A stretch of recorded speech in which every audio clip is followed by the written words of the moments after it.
বাগেরহাটে আইনজীবী নিজামুদ্দিন শান্ত হত্যা মামলায় শেখ মুরাদ, আবু তাহের দীপু, হাফিজুর রহমান ও শিপন শেখ নামে 4 জনকে গ্রেফতার করেছে পুলিশ।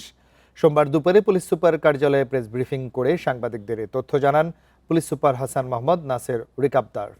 পুলিশ জানায়, রবিবার রাতভর বাগেরহাট শহরের হাড়িখালি এলাকায় অভিযান চালিয়ে তথ্য প্রযুক্তির সাহায্যে 4 জনকে গ্রেফতার করা হয়। এ সময় তাদের কাছ থেকে উদ্ধার করা হয় হত্যাকাণ্ডে ব্যবহৃত ছুরিটিও।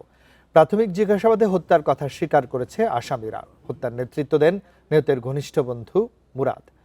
অন্যান্য আসামিরও আইনজীবী শান্তর পরিচিত ছিলেন। হত্যার কারণ জানতে আসামিদের আদালতে হাজির করে রিমান্ড আবেদন করা হবে বলে জানিয়েছে পুলিশ। এর আগে শুক্রবার রাতে মোটরসাইকেলে করে বাড়ি ফেরার পথে আইনজীবী শান্তকে হত্যা করেন আসামিরা। পরদিন শনিবার রাতে নিহতের স্ত্রী বাদী হয়ে অজ্ঞাতদের বিরুদ্ধে বাগেরহাট সদর মডেল থানায় একটি হত্যা মামলা দায়ের করেন।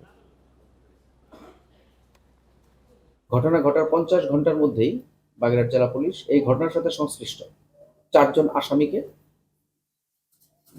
হত্যাকাণ্ডে ব্যবহৃত ছুরি সহ অ্যারেস্ট করতে সমর্থ হয়। এই হত্যাকাণ্ডের নেতৃত্ব দিয়েছেন শেখ মুরাদ,